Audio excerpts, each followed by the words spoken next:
আলেমে আলেমে বিভেদ এখন জালেমে জালেমে দোস্তি, পথের ঠিকানা জানা নেই কারো, কে কোথায় পাবে স্বস্তি, কে কোথায় পাবে স্বস্তি, ঠিক না? সালাতে দুহাত কোথায় বাঁধবে না ভিড় উপরে বুকে, আমিন বলবে চুপি সারি নাকি সজোরে আওয়াজ ফুকে। ছোট আরো ছোট বিষয় নিয়ে চলছে ভীষণ দ্বন্দ্ব, সব দল ভাবে আমরাই ভালো অন্যরা কালো মন্দ। টুপি কই পড়বে, লম্বা না খাড়া, এটা নিয়ে দ্বন্দ্ব। আমিন জোরে বলবেন আস্তে বলে, সেটা নিয়ে দ্বন্দ্ব। আর সব দল ভাবে আমরা জান্নাতি, আর ওই বাকি পীরের সব কি কাফের, ঠিকই না বলেন? ছোট ছোট বিষয় নিয়ে আমরাই করি। খ্যাতির নেশায় আলেমের মন ব্যস্ত, ভীষণ ব্যস্ত, এই সমাজের সব কাজ তাই জালেমের হাতে ন্যস্ত। নিজের হিসাব করে না আলেম, অন্যের কথা ভাবে, বিরোধকারীরা জান্নাতে নাকি জাহান্নামেই যাবে। কাফের ফাসেক লক্ষ ফতোয়া পকেটে আছে জমা, ঠিক না? কাফের ফাসেক লক্ষ ফতোয়া পকেটেই আছে জমা, আল্লাহর কাছে ছাড় আছে তবু তার কাছে নেই ক্ষমা। তুমি রহমতের খালি। ইয়াকিন মিডিয়া, সত্য প্রচারে সবার আগে। আমি আপনাদেরকে 5টি নসিহত করব। কয়টি? 5টি নসিহত করবে। সেই 5টি নসিহত আপনারা শুনবেন এবং নিজে আমল করবেন। এরকম কারা কারা রাজি আছে? সবাই ইনশাল্লাহ? আচ্ছা, হাত নামান। কার সবচেয়ে বেশি আগ্রহ হুজুর এই 5টা নসিহত করবেন, আমি শুনবো এবং আমল করব? মাশাআল্লাহ, সাহাবীদের মতো। আচ্ছা, এই যে আমি যে নকলটা করলাম, এই নকলটা আমার না, এটা স্বয়ং রাসূল করিম সাল্লাল্লাহু আলাইহি ওয়াসাল্লাম তিরমিজি শরীফে এবং মুসনাদে আহমদ শরীফে লম্বা হাদিস আসছেন যে রাসূল করিম সাল্লাল্লাহু আলাইহি ওয়াসাল্লাম একদিন বলছেন, আমি তোমাদের কাছে 5টি নসিহত করব। কয়টা? কারা কারা আছো সেটা শুনবা এবং অপর ভাইকে আমল করার জন্য তাকে জানাবে। তখন সবাই কি করছেন? হাত উঠেছে। এখন যেরকম আমি বললাম, আপনারা কি করলেন? আমি নকল করছি স্বয়ং আল্লাহ রাসূল সাল্লাল্লাহু আলাইহি ওয়াসাল্লাম, সুবহানাল্লাহ বলেন। আর আপনারা নকল করছেন সাহাবীদের। আরেকটা আমি চেয়েছিলাম, সেটা হইল না, সবাই হাত উঠাইলেন। তোর মধ্যে একজন সাহাবী ছিলেন, উনি সবার আগে হাত উঠাইছেন। ইয়া রাসূলুল্লাহ, আমি করতে চাই।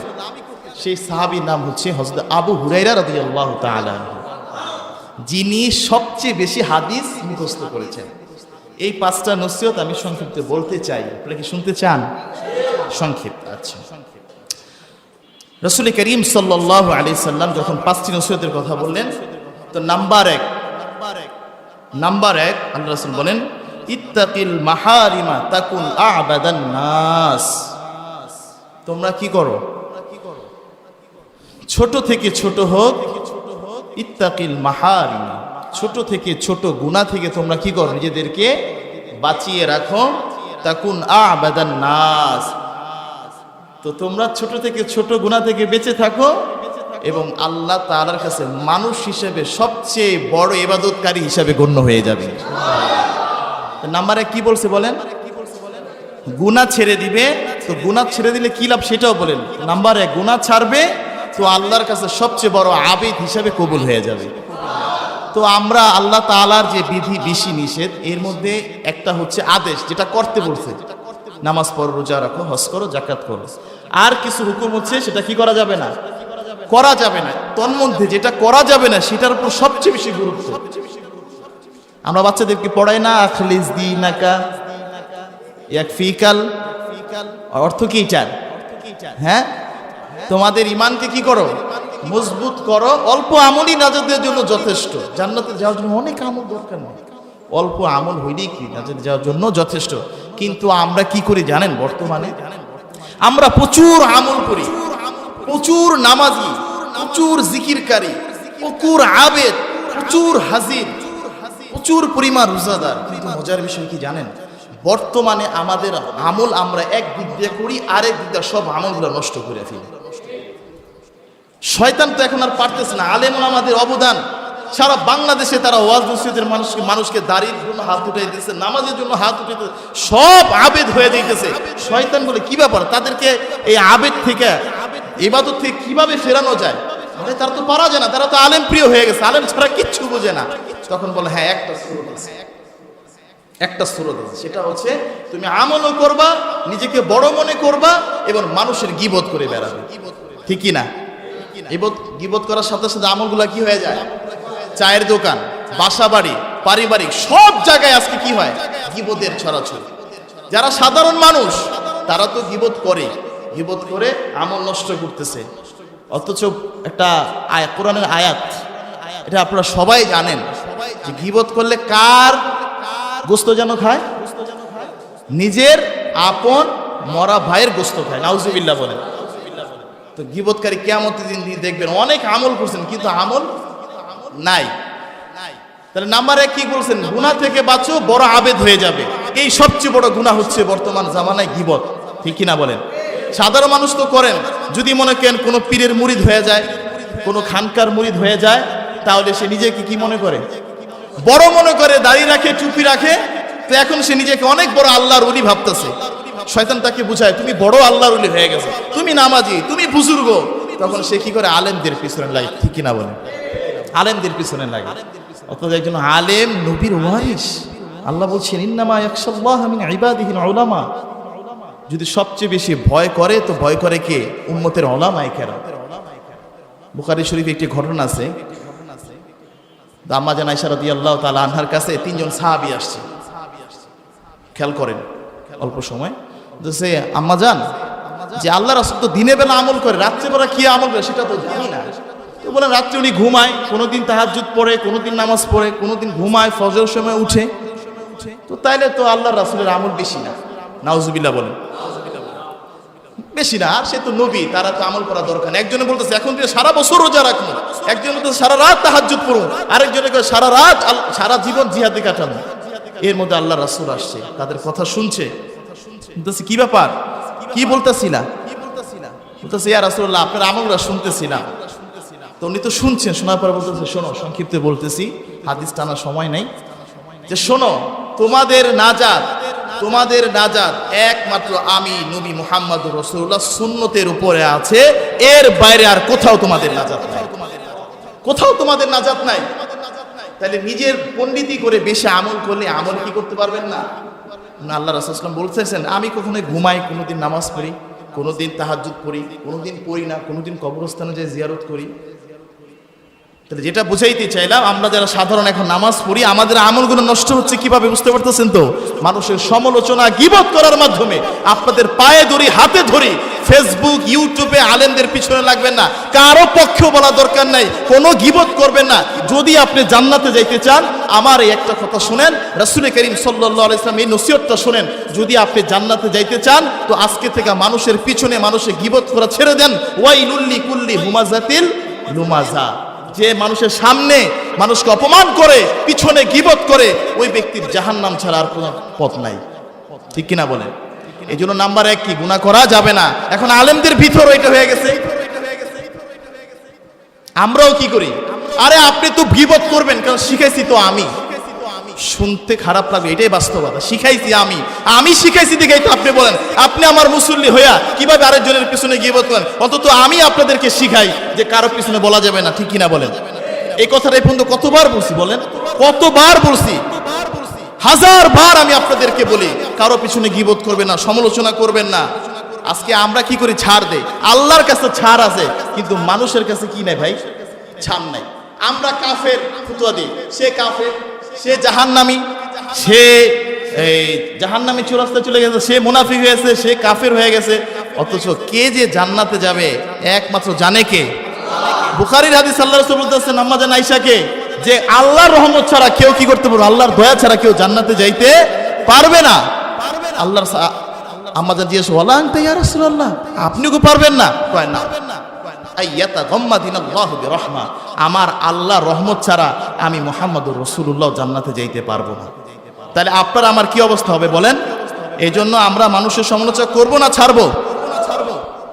কোনো করা যাবে না। আজকে আমরা দ্বন্দ্ব করি, আর কাফের বেঈমানরা কি করতেছে? হাতে হাত মিলে কি করতেছে?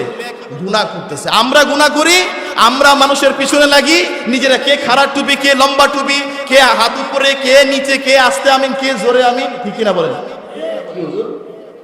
এটা নিয়ে আজকে যে আমরা এতগুলো ওলামায়ে কেরাম, ইত্তেফাক ওলামায়ে আসছি, একসাথে আসছি বিষয় তো আজকে আমাদের পাওয়ারটা শক্তি হয়েছে, ঠিক কিনা বলেন? সারা বাংলাদেশে দিনের কাজ করা সহজ হইতেছে। আর আমরা যখন ছাড়াছাড়ি হয়ে যাব, একজনের পিছনে লেগে যাব, তো ইসলাম খুব দ্রুতই এই দুনিয়া থেকে চির বিদায় নিয়ে যাবে। জালেমরা আমাদের উপর অত্যাচার করবে, আমাদের উপর টর্চার করবে, ঠিক কিনা বলেন? তাহলে নাম্বার একই পুরা। এই জন্য মশিউর রহমান ভাই একটা ছন্দ লেখছেন, ছন্দটা আপনাদেরকে শোনাই। আলেমে আলেমে বিভেদ এখন, জালেমে জালেমে দোস্তি, পথের ঠিকানা জানা নেই কারো, কে কোথায় পাবে স্বস্তি, কে কোথায় পাবে স্বস্তি, ঠিক কিনা? সালাতে দুহাত কোথায় বাঁধবে না ভিড় উপরে বুকে, আমিন বলবে চুপি সারি নাকি সজোরে আওয়াজ ফুকে। ছোট আরো ছোট বিষয় নিয়ে চলছে ভীষণ দ্বন্দ্ব, সব দল ভাবে আমরাই ভালো অন্যরা কালো মন্দ। টুপি কই পড়বে, লম্বা না খাড়া, এটা নিয়ে দ্বন্দ্ব। আমিন জোরে বলবে না আস্তে বলবে, সেটা নিয়ে দ্বন্দ্ব। আর সব দল ভাবে আমরা জান্নাতি, আর ওই বাকি পীরের সব কি কাফের, ঠিক না বলেন? ছোট ছোট বিষয় নিয়ে আমরাই করি।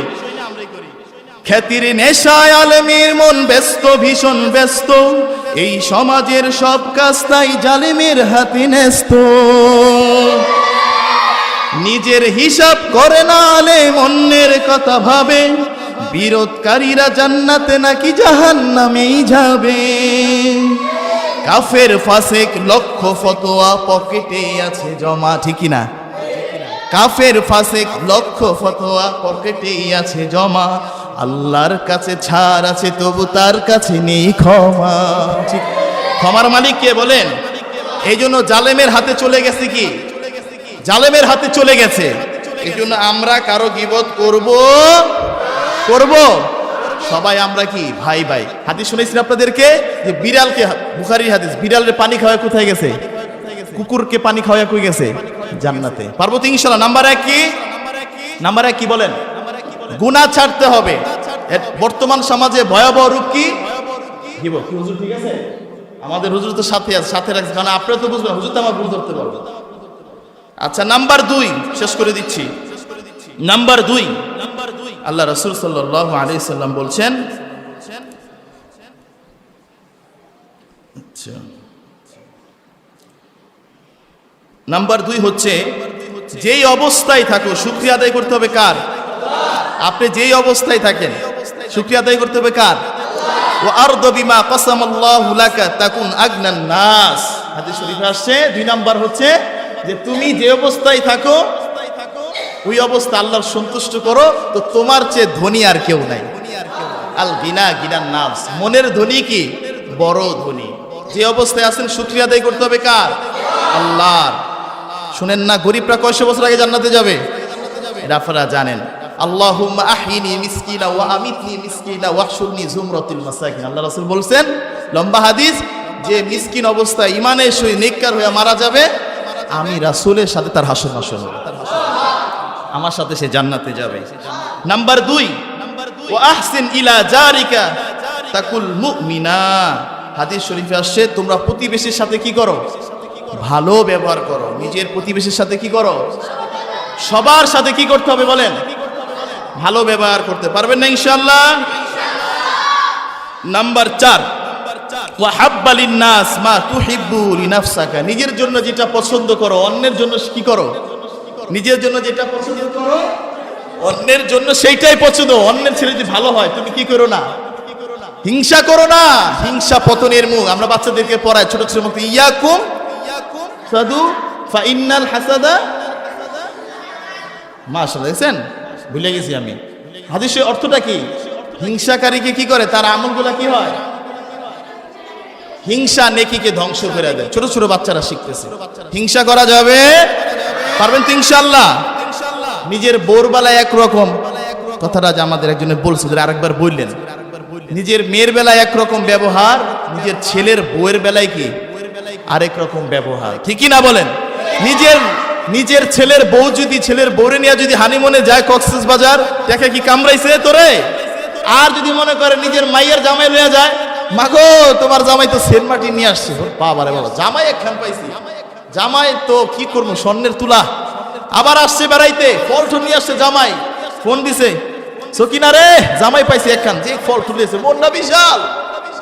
আর যদি নিজের ছেলে যে মা একটু শ্বশুর বাড়ি যায় একটু ফল টল লইয়া, টাকা পয়সা কি তোমার কামড়াইছে? টাকা পয়সা খরচ করার দরকার আছে? আছে না নাই? আমার ভাইরা, নিজের মেয়েকে কিভাবে আছে, পারিবারিক জীবনটা ধ্বংস হয়ে গেছে হিংসার কারণে। আপনি তাকে ভালোবাসেন, সেও আপনাকে কি করবে? কথা বলেন ঠিক কিনা? আবার যারা আছেন নারীরা, তারাও নিজের শ্বশুর শাশুড়িকে নিজের মায়ের মতোই ভালোবাসবেন, খারাপ আচরণ করবেন না। আচ্ছা, নাম্বার 5, ওয়ালা তুকসিরিদ দিহকা ফাইন্না কাসরাতুদ দিহকা। হাদিস শরীফে আল্লাহ রাসূল বলেন, কম হাসো। কি করো? কম হাসো।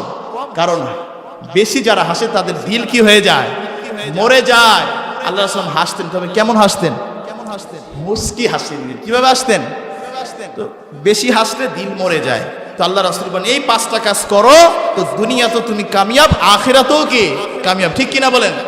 আর লাস্ট যে কথাটা বলবো, ইত্তেফাকুল উলামা বাংলাদেশের সভাপতি আমার বন্ধু বড় ভাই হযরত মাওলানা এনামুল হক আশরাফি দামাত বারাকাতুহুম আলিয়া, সায়দাবাদ ঐতিহ্যবাহী কুয়েত জামে মসজিদের সম্মানিত খতিব, ওনার সামনে একটা কথা আমি বলতে চাই। সেটা হচ্ছে, আমরা যখন সমস্ত মুসলমান, সমস্ত ওলামায়ে কেরাম হাতে হাত মিলে এই ইসলামের কাজ করব, আল্লাহর রাসূলের কাজ করব, বাতিল বেঈমানরা সারা পৃথিবী থেকে ভাগতে বাধ্য হবে ইনশাআল্লাহ। দেখেন না, মুসলমান কি? আল মুসলিমুনা কারাজুলিন ওয়াহিদিন ইন ইস্তাকা আইনুহু ইস্তাকা কুল্লুহু। যদি কোনো মুসলমানের চোখে ব্যথা হয় তো সারা পৃথিবীর মুসলমানদের চোখ ব্যথা হয়ে যায়। ইন ইস্তাকা রাসুহু, যদি কোনো মুসলমানের মাথা ব্যথা হয় ইস্তাকা কুল্লুহু, সমস্ত মুসলমানের মাথা ব্যথা হয়ে যায়। ঠিক কিনা বলেন? যদি এরকম ঈমান হয়ে যায় যে মুসলমান সব এক হয়ে যাবে সারা পৃথিবীতে, বলেন বিধর্মী বেশি না ইসলাম বেশি? জার্মানিতে আজান শুরু হয়ে গেছে আলহামদুলিল্লাহ, পিটিসিতে কালিমার পতাকা উড়ে হয়ে গেছে ইনশাআল্লাহ। এই জন্য আমার ভাই, আমরা যখন আলেমে এক হয়ে যাব, এই ইত্তেফাকুল উলামা বাংলাদেশের মাধ্যমে সারা বাংলাদেশে যখন নবীর ইসলামের দাওয়াত প্রচার করব, আর আপনারা তাওহীদি ইমানদার মুসলমান যখন এই ইমানি কালিমা পতাকা হাতে নিয়ে রাত ভর ইসলামের কাজের জন্য বসবেন, শিখবেন, তো ইনশাআল্লাহ অচিরই বাংলার জমিন ও ইসলাম কায়েম হয়ে যাবে ইনশাআল্লাহ। মনে রাখবেন, আগামীর বাংলাদেশ ইসলামের বাংলাদেশ। ইমাম মাহদী আসবেন, ঈসা আলাইহিস সালাম আসবেন, আবারও বাংলার জমিনে সেই নবুয়তের মদিনার কালিমা উঠবে ইনশাআল্লাহ। দেখেন না, যখন এইখানে যখন মারামারি হয়, ফিলিস্তিনে যখন কেউ আঘাত পায় ব্যথা লাগে কোথায়? ঠিক কিনা বলেন? আজকে যখন ফিলিস্তিনিতে আমার কোনো ভাইয়ের রক্ত ওঠে, যখন ইসরায়েল আমার কোনো ভাইয়ের বুকে গুলি চালায়, সেই গুলি ফিলিস্তিনির বাচ্চার বুকে যায় না, সারা মুসলমানের বুকে গিয়ে লাগে। ঠিক কিনা বলেন? এই জন্য আমরা এক কাজ করবো তো ইনশাআল্লাহ। আরেকটা কথা, আমি আমার এই সদ্য বড় ভাই ইত্তেফাকুল উলামা বাংলাদেশের সভাপতি, ওনাকে সাথে নিয়ে এই কথাটা আমি বলতে চাই। এটা আমার বলার ইচ্ছা। সেটা হচ্ছে, আজকে সারা বাংলাদেশে নবীর দুশমনরা ভরে গেছে। এর মধ্যে একটা নাম কি বলেন তো দিহি? জানি আপনারা জানতেন, কারণ আমি সতর্ক করি। গোলাম আহমদ কাদিয়ানীরা বলে নবীর পরে আরেকজন নবী আসছে, তার নাম আহমদ কাদিয়ানী। নাউজুবিল্লাহ বলেন। আজকে হাতে হাত রেখে ইত্তেফাকুল উলামা বাংলাদেশের সভাপতি সাহেবকে নিয়ে আপনাদের থেকে বলতে চাই, নবীর পরে নবী নাই, সংসদে আইন চাই। ঠিক কিনা বলেন? নবীর পরে কি নাই? নবী না। এটা আমাদের প্রাণের দাবি, মুসলমান দাবি। কাদিয়ানীরা কি? জোরে বলেন। কাদিয়ানীরা কি? এটা আমাদের মিশন, এটা আমার মিশন, ইত্তেফাকুল উলামার মিশন। সারা বাংলাদেশ থেকে আহমদ কাদিয়ানীরা, এই দেশে হিন্দু, বৌদ্ধ, খ্রিস্টান সব থাকবে, তবে যার যার নিজের পরিচয়। আপনি বলবেন আপনি মুসলমান, আবার আপনি আমার নবীর হিসেবে দুশ্মনী করবেন, এইটা এই বাংলার মুসলমানরা মেনে নিতে পারবে না। পারবেন তো ইনশাআল্লাহ? একটা স্লোগান হবে ইনশাআল্লাহ। বলেন, নবীর পরে কাফের কাফের, বলেন কাফের কাফের।